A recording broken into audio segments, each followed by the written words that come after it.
I live from love, I am love, I give love. We are love, we love, we love, we love, we love. I am more than the color of my skin. We are not afraid.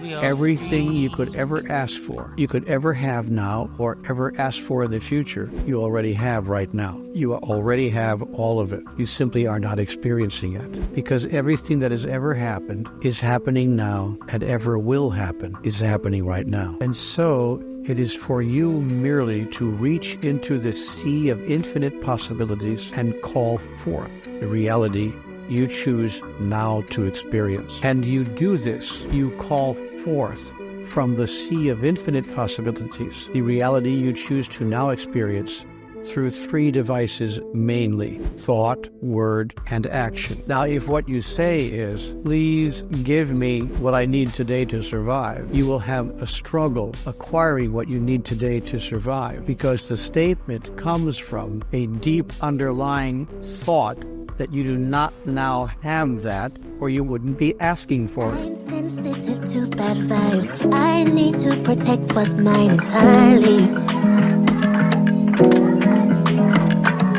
You see in my face sometimes when I'm overthinking, you read my mind and guide me.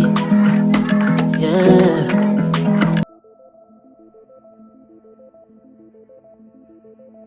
What if the key to balance in your mind and harmony in your life lies in connecting deeply to the unseen energy within you?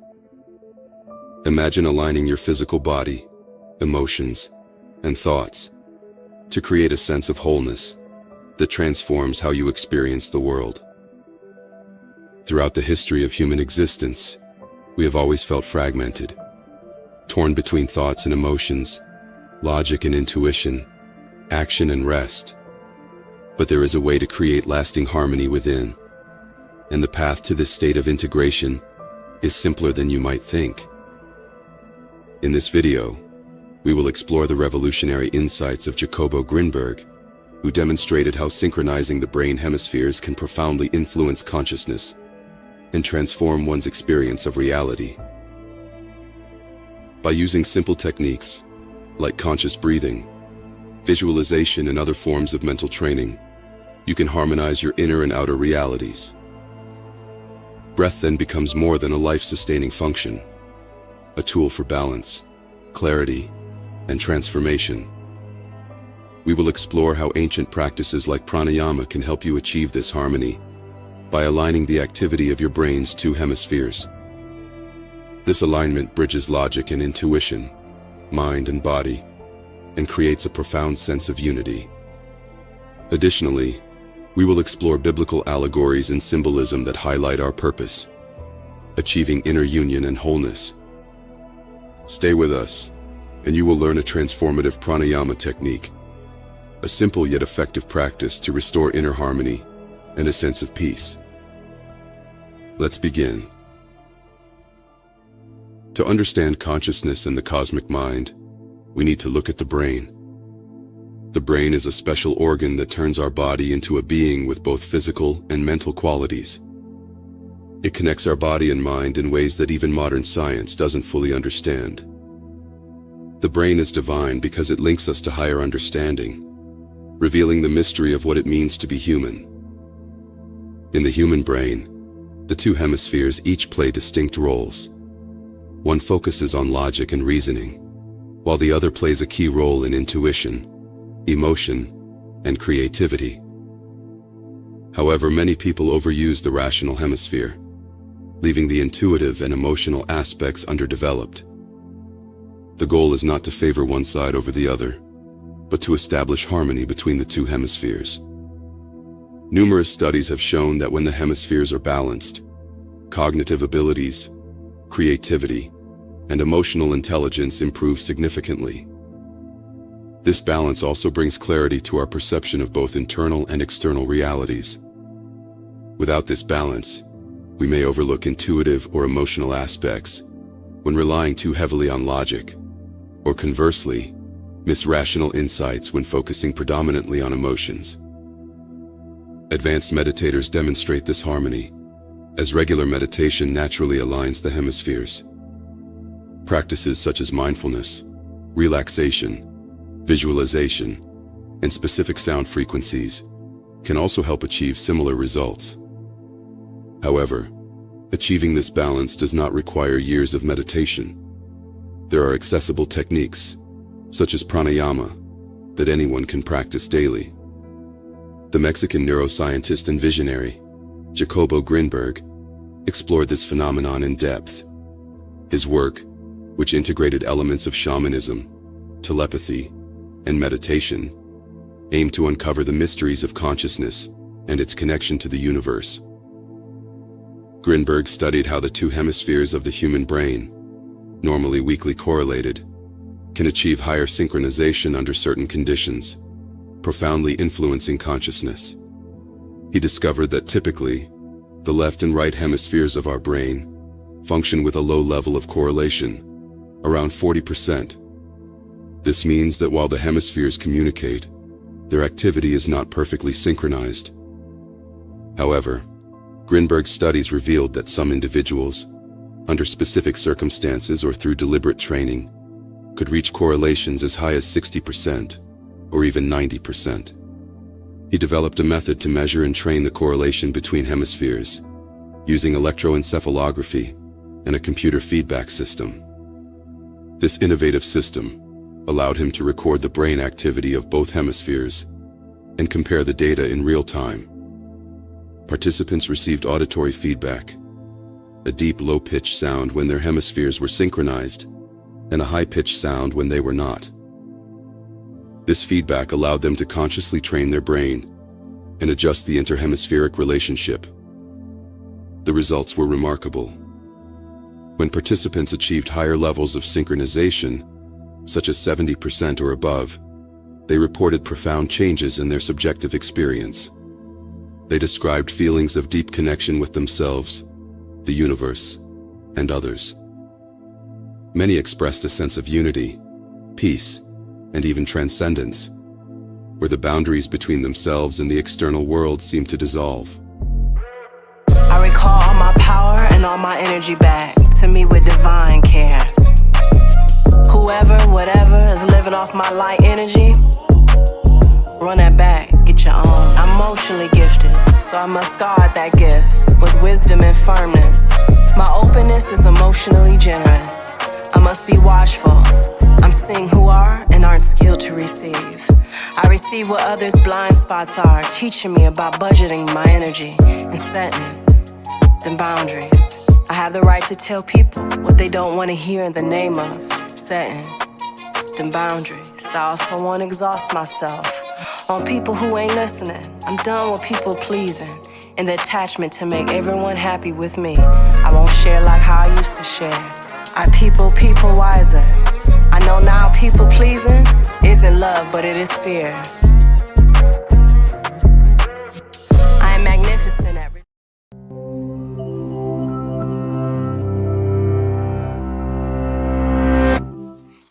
Austrian physicist Erwin Schrödinger is one of the founders of quantum mechanics, but he's most famous for something he never actually did, a thought experiment involving a cat. He imagined taking a cat and placing it in a sealed box with a device that had a 50% chance of killing the cat in the next hour. At the end of that hour, he asked, "What is the state of the cat?" Common sense suggests that the cat is either alive or dead, but Schrödinger pointed out that according to quantum physics, at the instant before the box is opened, the cat is equal parts alive and dead at the same time. It's only when the box is opened that we see a single definite state. Until then, the cat is a blur of probability, half one thing and half the other. This seems absurd, which was Schrödinger's point. He found quantum physics so philosophically disturbing that he abandoned the theory he had helped make and turned to writing about biology. As absurd as it may seem, though, Schrödinger's cat is very real. In fact, it's essential. If it weren't possible for quantum objects to be in two states at once, the computer you're using to watch this couldn't exist. The quantum phenomenon of superposition is a consequence of the dual particle and wave nature of everything. In order for an object to have a wavelength, it must extend over some region of space, which means it occupies many positions at the same time. The wavelength of an object limited to a small region of space can't be perfectly defined, though, so it exists in many different wavelengths at the same time. We don't see these wave properties for everyday objects because the wavelength decreases as the momentum increases, and a cat is relatively big and heavy. If we took a single atom and blew it up to the size of the solar system, the wavelength of a cat running from a physicist would be as small as an atom within that solar system. That's far too small to detect, so we'll never see wave behavior from a cat. A tiny particle like an electron, though, can show dramatic evidence of its dual nature. If we shoot electrons, one at a time, at a set of two narrow slits cut in a barrier, each electron on the far side is detected at a single place at a specific instant, like a particle. But if you repeat this experiment many times, keeping track of all the individual detections, you'll see them trace out a pattern that's characteristic of wave behavior, a set of stripes, regions with many electrons separated by regions where there are none at all. Block one of the slits and the stripes go away. This shows that the pattern is a result of each electron going through both slits at the same time. A single electron isn't choosing to go left or right, but left and right simultaneously. This superposition of states also leads to modern technology. An electron near the nucleus of an atom exists in a spread-out wave-like orbit. Bring two atoms close together, and the electrons don't need to choose just one atom, but are shared between them. This is how some chemical bonds form. An electron in a molecule isn't on just atom A or atom B, but A plus B. As you add more atoms, the electrons spread out more, shared between vast numbers of atoms at the same time. The electrons in a solid aren't bound to a particular atom, but shared among all of them, extending over a large range of space. This gigantic superposition of states determines the ways electrons move through the material, whether it's a conductor, or an insulator, or a semiconductor. Understanding how electrons are shared among atoms allows us to precisely control the properties of semiconductor materials like silicon. Combining different semiconductors in the right way allows us to make transistors on a tiny scale, millions on a single computer chip. Those chips and their spread-out electrons power the computer you're using to watch this video. An old joke says that the internet exists to allow the sharing of cat videos. At a very deep level, though, the internet owes its existence to an Austrian physicist and his imaginary cat.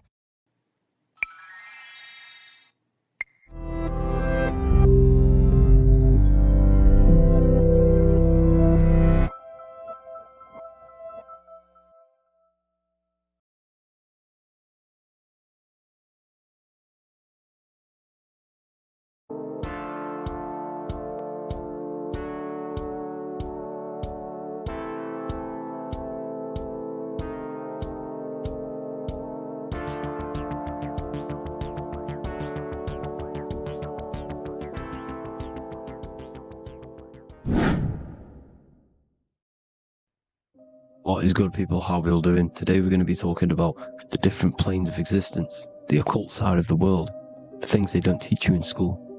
And of course, you can only find that on this channel, so welcome.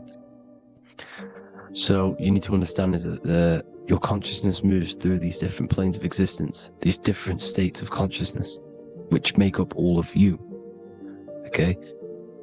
They are all interlocked planes. They are all interpenetrated into each other. They are all one. They melt into the plane above and below. You see, each plane is a product of each plane. As above, so below. Now, the higher you go, the more fluid, the more dreamy, the less dense it becomes. The lower you go, the more denser it becomes, the more solid it becomes. The lowest plane is the physical plane, which you are obviously aware of. You are inside of the physical plane now. But while you are in this inside of this physical plane, you are indeed inside of all these other bodies which you have not awakened yet.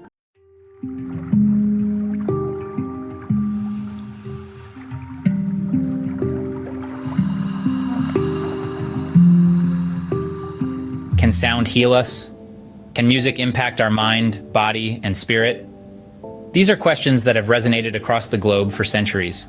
From the rhythmic drumming of African tribes to the soulful chants of Tibetan monks, cultures worldwide have harnessed the power of sound for healing and spiritual enrichment. Imagine the way your heart might sync with the rhythmic beat of a drum, or how a lullaby can soothe a restless infant.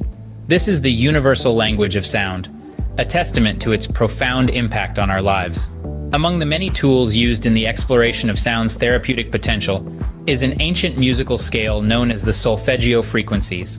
These frequencies, steeped in history, are believed to possess unique healing properties, resonating with our body's energy centers, stimulating balance, and promoting a sense of well-being. As we delve into the history of the solfeggio frequencies, let us keep an open mind about the power of sound. The solfeggio frequencies date back to ancient times with roots in sacred music. Their origin traces back to the Gregorian monks who chanted in harmony, their voices resonating the 6 original frequencies, each corresponding to a specific musical note. These frequencies were an integral part of deeply spiritual practices, believed to imbue divine blessings and facilitate a deeper connection to the cosmos. However, as the tides of time turned, these frequencies were lost in the annals of history, their memory fading away with the echoes of the Gregorian chants. It wasn't until the 20th century that they were rediscovered, unearthing a forgotten realm of harmonic resonance. Dr. Joseph Puleo, a naturopathic physician and one of the world's leading herbalists, is credited with this rediscovery, rekindling the ancient wisdom of sound healing. Though these frequencies were lost to time, their revival has brought a new dimension to the world of sound healing. But how do solfeggio frequencies work, you might wonder? Well, the answer lies in the concept of resonance. Resonance is a phenomenon that occurs when an object naturally vibrates at a certain frequency and can cause other objects to vibrate at that same frequency. This is the principle behind how a tuning fork works, and it's the same principle that applies to solfeggio frequencies. When we expose our bodies to these frequencies, they can resonate with our cells, potentially promoting healing and well-being. Our physical and mental states can be influenced by these vibrations, creating a sense of calm, focus, or even energy, depending on the frequency used. Research on this topic is still in the early stages, but there are some promising findings. Studies have shown correlations between specific frequencies and effects on stress levels, sleep quality, and even pain perception. While the science continues to evolve, the anecdotal evidence for the benefits of solfeggio frequencies is substantial. So, what benefits might one experience when listening to these frequencies? Well, the solfeggio frequencies offer a multitude of benefits. Each frequency resonates with the human body in unique ways, leading to different outcomes. Starting off, we have the 396 Hz frequency, which is known for reducing stress and promoting calmness. It can help you relax after a long day, or prepare for a challenging task ahead. Moving up the scale, we encounter the 417 Hz frequency, which is associated with enhancing concentration and focus. This frequency can boost your productivity and help you accomplish tasks more efficiently. Then there's the 528 Hz frequency, often linked to increased energy levels. It's like a natural energy drink, stimulating your body and mind without any of the negative side effects. These frequencies are more than just sounds. They're tools for personal growth and wellness, helping you navigate life's challenges and achieve your full potential. Whether you seek physical healing or spiritual growth, the solfeggio frequencies offer a unique pathway to wellness. The solfeggio frequencies, steeped in history and shrouded in mystery, continue to intrigue and inspire. We've journeyed through the annals of time, tracing their ancient roots, and delved into the science that supports their profound impact on our well-being. The power of sound, encapsulated in these frequencies, is a testament to the interconnectedness of our universe.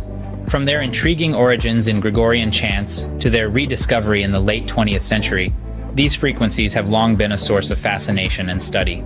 The scientific community continues to explore their potential, and the wellness world has embraced them as a tool for healing and balance.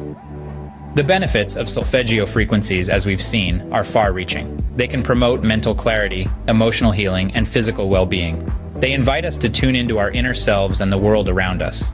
Yet the true magic of these frequencies lies in personal experience. So, I encourage you to explore these frequencies for yourself.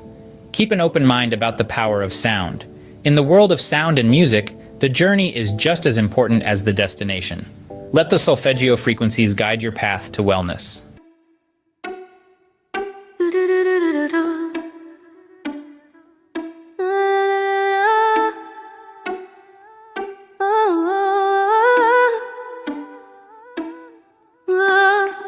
Only I know who I am. I am not woman or man. protector of water and land, a voice of the meek and the damned. I rally all who are chosen, who don't let society hold them. A silent for the hurt and the broken, precious metal I am golden. Of the moon and the sun, where I'm from is outside of the matrix. It has begun, revolution, we gotta save this. I don't need faith because I see, because I feel this. I don't believe because I know I am the seed. Call it what you want, call it what you need. There's a shift, there's a glitch in this reality. Now it's up to us, now it's up to me to invoke what was spoken through the air that we breathe. I invite you to bring yourself to a upright position. From palms facing upward. Take a deep breath in. Exhale. Take a deep breath in. Exhale. One more time, inhale and exhale. Just make any sound as you exhale.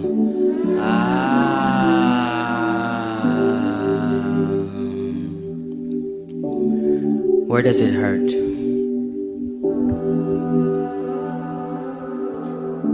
Where does it hurt?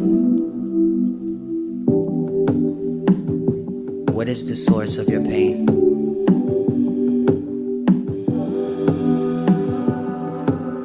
What is the source of your anguish?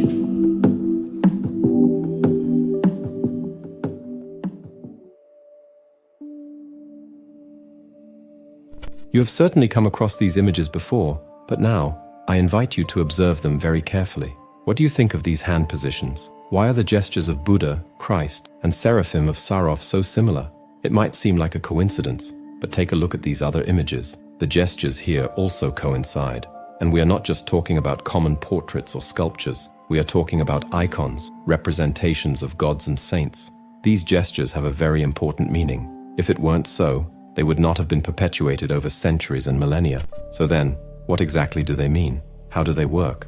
And what is the mechanism behind these gestures? Why is the position of the hands so crucial? If you have already started to understand what we are talking about, leave your like on this video to warm your hands and watch until the end.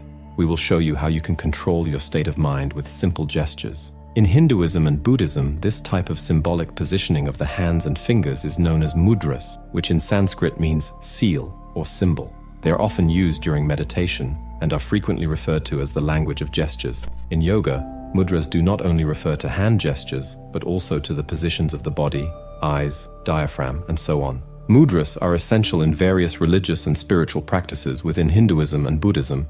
They are used to channel the body's energy, influence the flow of prana, which is the vital energy, and facilitate connection with the divine. Each mudra has a specific meaning and can bring different benefits, both physical and mental. You might have heard the saying, everything is in the hands of man, and we understand that it has a meaning beyond the literal. Interestingly, this phrase aptly describes the concept of mudras. In India, China, Korea, and other Eastern countries, the healing power of mudras has been utilized for millennia.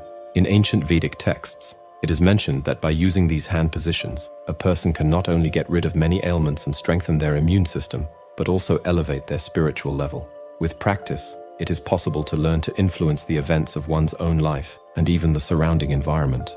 This, of course, requires the ability to control the energetic flows. At first glance, it may seem extraordinary, almost magical, but can simply positioning the fingers in a certain way resolve everything so easily? It might be hard to believe and challenging to understand how this process truly works. Therefore, I invite you to stay with us as we explore the fascinating world of mudras and discover how these simple gestures can have a profound impact on our lives. As you share your opinions in the comments, let's unravel this topic together, step by step. Let's start with something everyone can understand, the influence of mudras on physical health. First of all Eastern health practices, such as yoga, Tai Chi, Qigong, and others, are based on the harmony between a person's physical and spiritual state. This perspective has also always been part of our ancestors' worldview.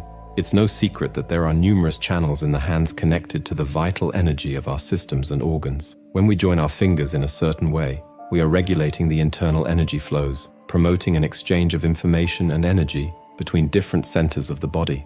In other words, mudras allow us to redirect or intensify the body's energy. improving our overall state of health. But what are these channels? Until recently, science refused to accept the existence of bioenergy, energy fields, and vital energy.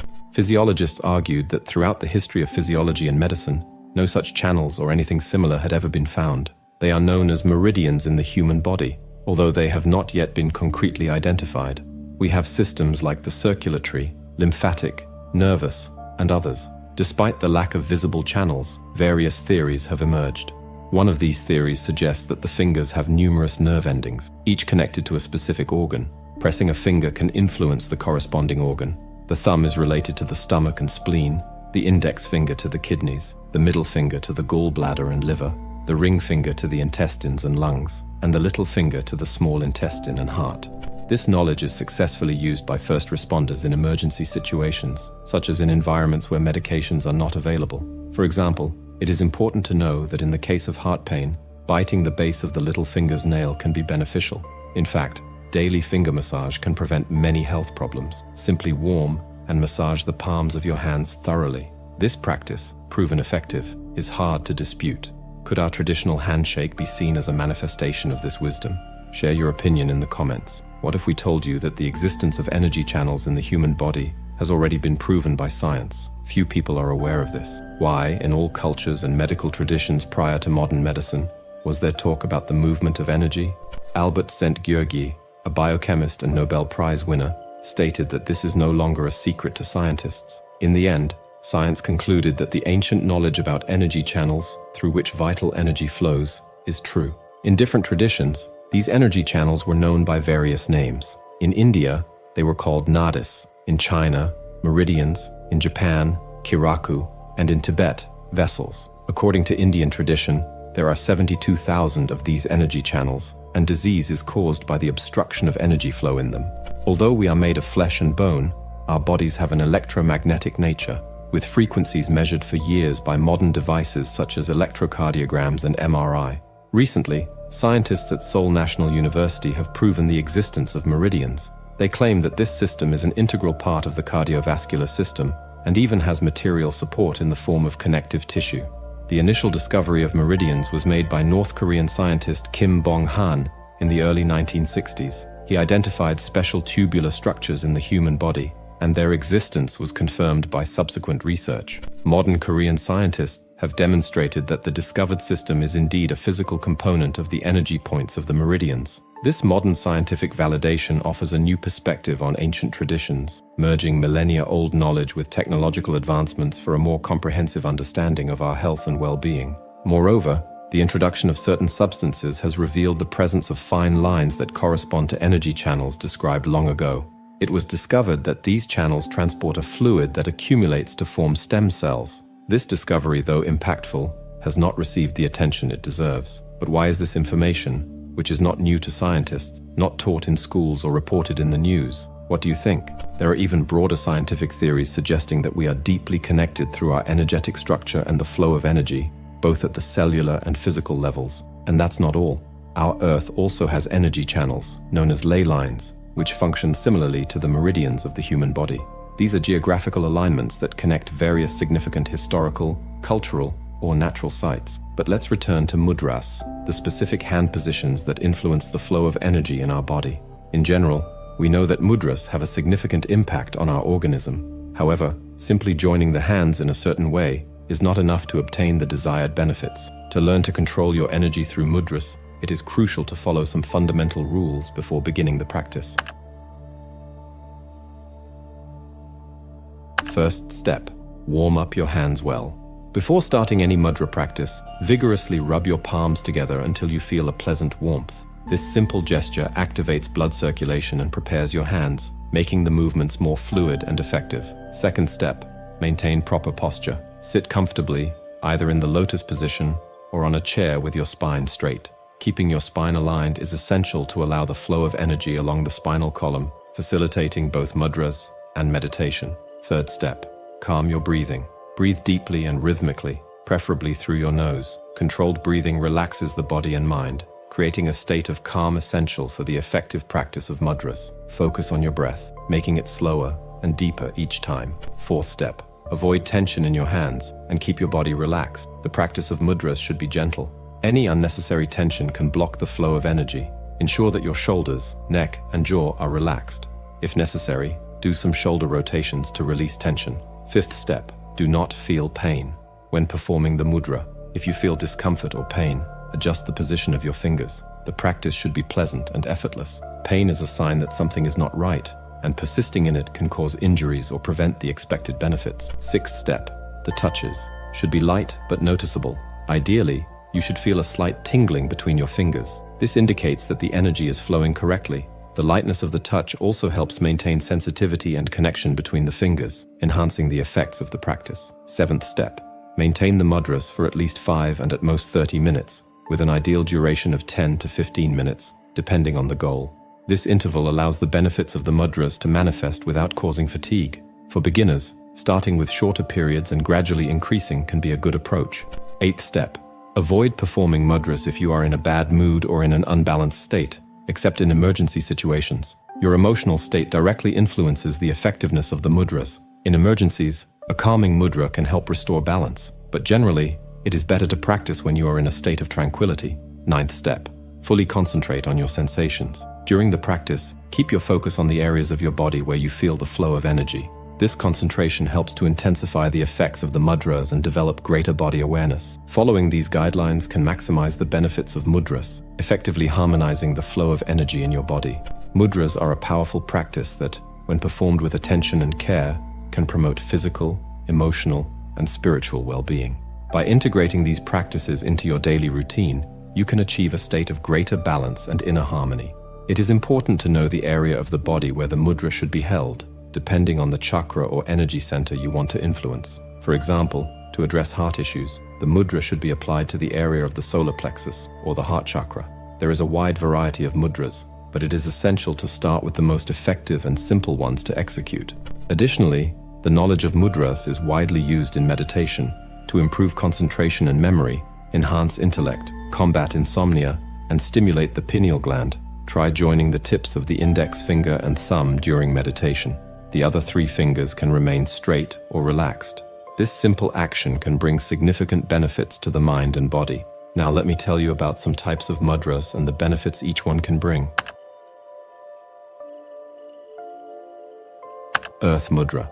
To perform this mudra, join the tips of the ring finger and thumb, keeping the other fingers straight. This practice is known to improve blood circulation throughout the body, increasing endurance and concentration during meditation. Additionally, it strengthens fragile bones and aids in weight recovery for those suffering from malnutrition. The Earth Mudra is also beneficial for balancing the earth elements in the body, promoting a sense of stability and grounding. To maximize the benefits, practice this mudra daily, preferably in a calm and relaxing environment.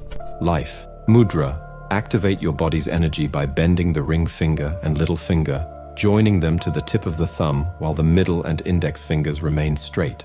This gesture strengthens the immune system, improves vision, reduces fatigue, and provides vitality and mental strength.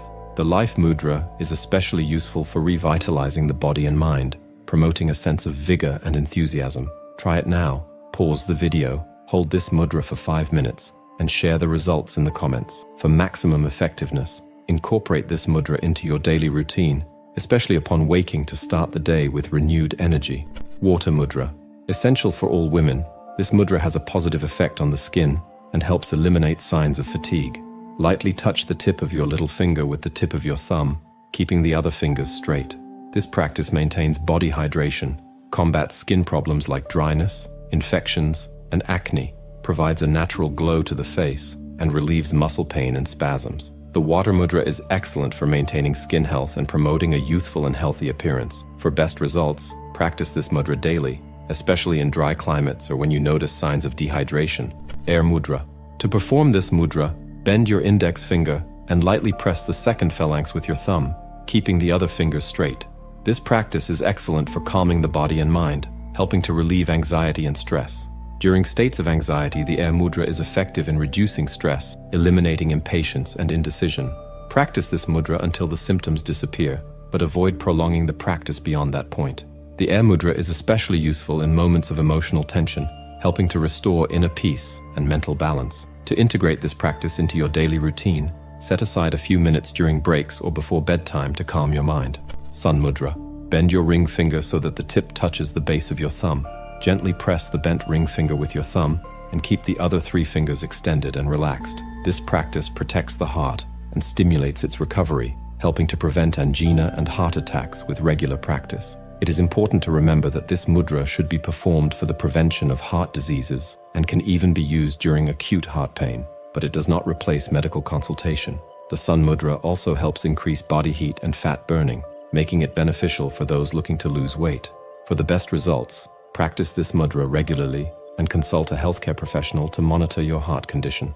Incorporating these mudras into your daily routine can bring numerous benefits to your physical and mental health. By practicing regularly, you can achieve a state of balance and well-being, improving your quality of life in a holistic manner. But why do we see so many mudras in Orthodox Christian icons? Mudras, symbolic hand gestures, are part of ancient Vedic knowledge.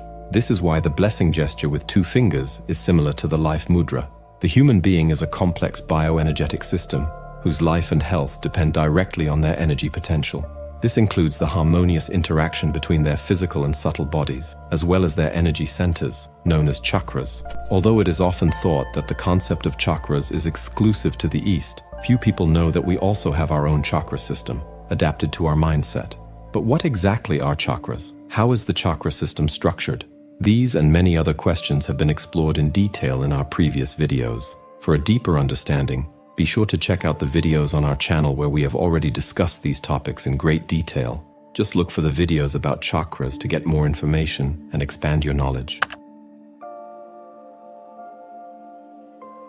Thank you immensely for taking the time to explore with me the fascinating world of mudras and how these simple gestures can transform our energy and well-being. Your presence is a testament to your commitment to self-awareness and the pursuit of a more balanced life. Imagine yourself now, at the end of a long journey, a path you decided to take out of curiosity, out of a desire to understand more about yourself and the universe around you. Each step you took, each minute that passed, brought a new discovery, a new learning, and here we are, together, celebrating the end of this journey, which is actually just the beginning of many others. I want you to feel the positive energy we shared during this video. This exchange of knowledge and experience is like a current that connects and strengthens us. Each gesture, each mudra we learned, is not just a technique, but a key to unlocking inner doors, a way to harmonize our mind, body, and spirit. Thank you for believing in the power of ancient traditions and for being willing to dive deep into this age-old knowledge. You are not alone on this journey. We are a community, and your participation in the comments, your questions, and reflections make this exchange even richer and more meaningful. Remember, the practice of mudras is an art, a subtle dance of energy that, when well guided, can transform your life. And you, by practicing and sharing your experiences, become part of this magic, perpetuating wisdom that spans generations. Thank you very much for being here, for being part of this moment, and for contributing to a world where balance and harmony are possible. Together, we can continue to discover, learn, and grow. Until the next video, and may the positive energy of the mudras always be with you.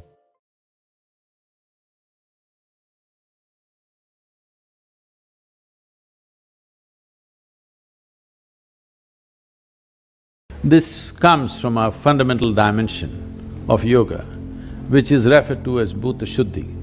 Your health, well-being, prosperity, access to the universe, all these dimensions are taken care of before the sun rises over 30-degree angle, and also in the evening after the sun goes below 30 degrees, 21 minutes in the morning, minimum of 7 days, you will imbibe something better.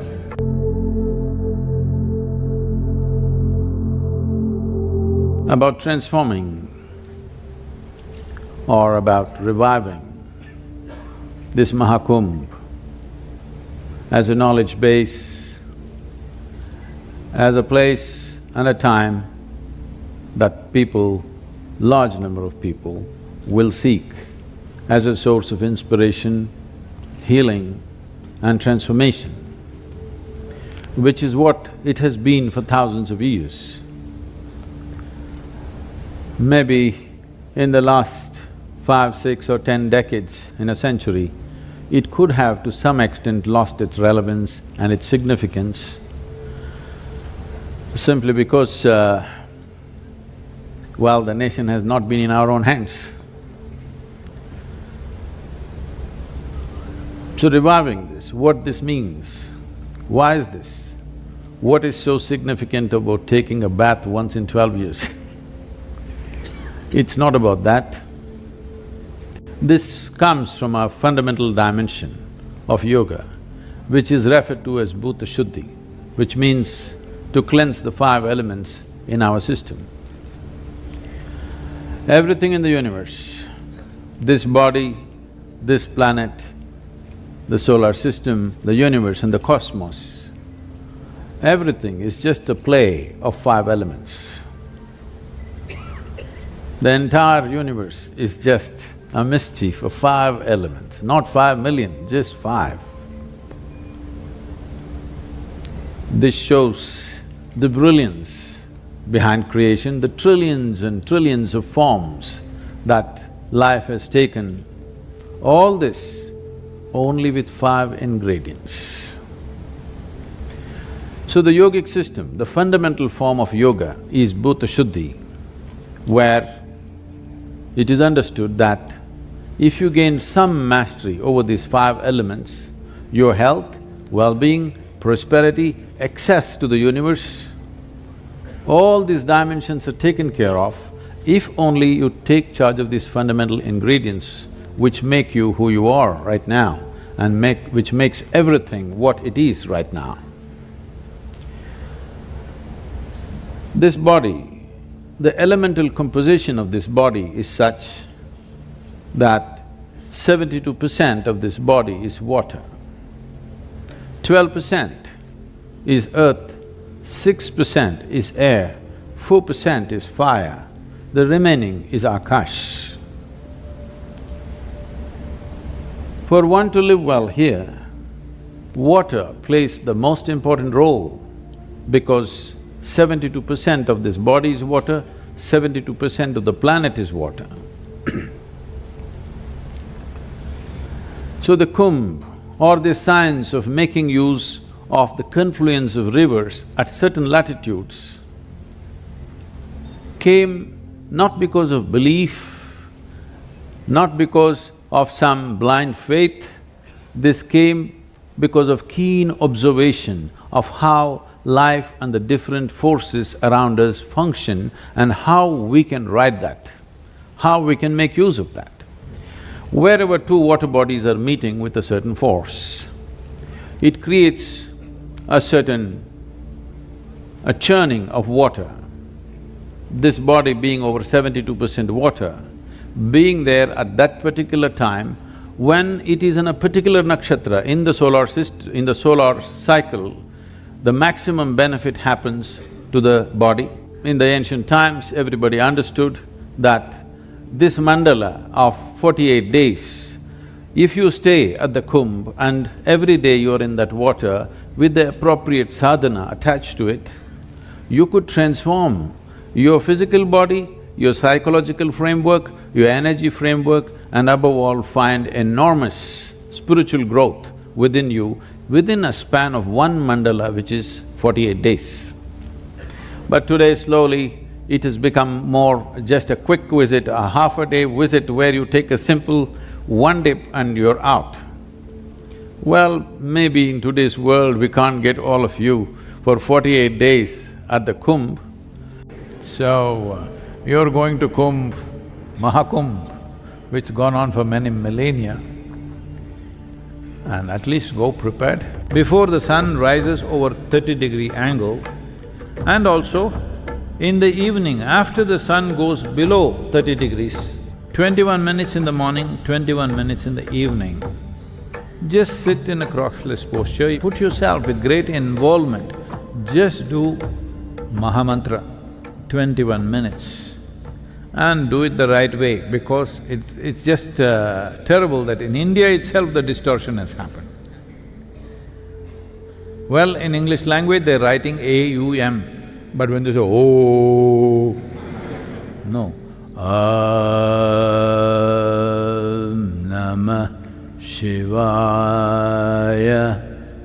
Om Namah Shivaya. Om Namah Shivaya. At least go with 21 days of preparation, minimum of 7 days.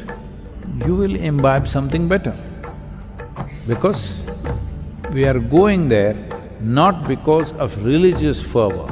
We are going there because there is a certain phenomena of life happening, we want to make use of it. They're calling water as fluid computer because the volume of memory and intelligence which is there in the water is so phenomenal. This is something we need to understand. Water is not a commodity, it's a life-making material. The water that you drink is not just going whichever way, it is taking the form of a human being. It has the necessary memory and intelligence. Only if you treat it well, it tends to behave well. If you treat it badly, it tends to behave badly. So there's a whole science culturally established in this country as to how to treat the water that you drink. So these aspects have been largely lost because we are becoming a very economy-driven cultures. Economics is only about our survival, about procurement of this and that, what we need. Economics is not the guide point of our lives. If we display a different level of equanimity within us, you believe me, in the next 25 years, we will be the most valued nation because this will be the biggest challenge for the rest of the world. But the important thing is, we know how to be, no matter what is around us. Within us, we know how to be, which will be the most valuable thing on the planet in the coming years, because everybody will get many comforts that modern technology will offer. After it comes, when they don't have it, they think if they have it, everything will be fixed. The moment they have it, they know nothing in life is settled. That is when the whole world will become seekers one way or the other. Or as I said earlier, for the first time, human intellect is evolving like never before. Every human being slowly is able to think for himself. Right or wrong, it doesn't matter, but he's beginning to think. Once he's beginning to think, you transporting him to heaven for well-being is not going to work. You have to offer it here. And you telling him the softness of the cushion on this sofa is going to make your life well is not going to work because everybody would have sat on it and it means nothing. Only because people are deprived, these kind of philosophies have worked. Because people have been deprived for a long period, if you just tell them you can eat well, that looks like heaven. The whole description of heaven is that you can eat well or you can do something well, all that people are deprived of, it's up there. But these things will not work in future, people will look for real solutions. When they look for real solutions, believe me, nowhere else in the world can people offer profound solutions as India can offer, because this is something that we've invested our time, life and energies for almost 8–10,000 years. And we have gleaned this knowledge, not something that we believe, not something that we made up as philosophies, something that we observed and noted down and made tools as to how to access this. It's my wish and my blessing that this Kumbh Mela should become a huge step in that direction to awaken the world to this possibility.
Over my dead body will you occupy countries, bomb civilians, kill more children, letting history take its course over the graves of the nameless.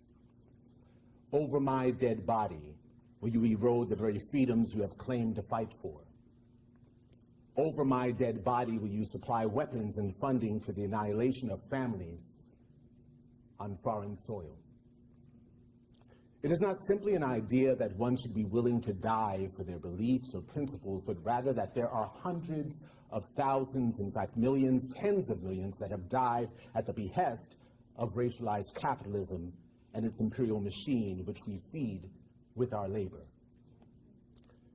And if we are to bring the machine to an end, to halt its progress, we must indeed be willing to face what Thomas Sankara faced in Burkina Faso, what Marielle Franco faced in Brazil, what Patrice Lumumba faced in the Congo, what Chairman Fred Hampton faced in Chicago, what Berta Cáceres faced in Honduras, what Steve Biko faced in South Africa, what Leonard Peltier has faced for 48 years in the U.S. penitentiary, what Assata Shakur has faced for 45 years in hiding, and what Ibrahim Traoré of Burkina Faso is facing right now. The fact is that the ruling class of the imperial machine is willing to kill.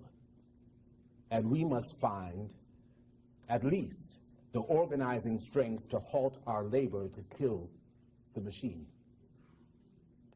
Perhaps you do not know that the industrial era followed the colonial era.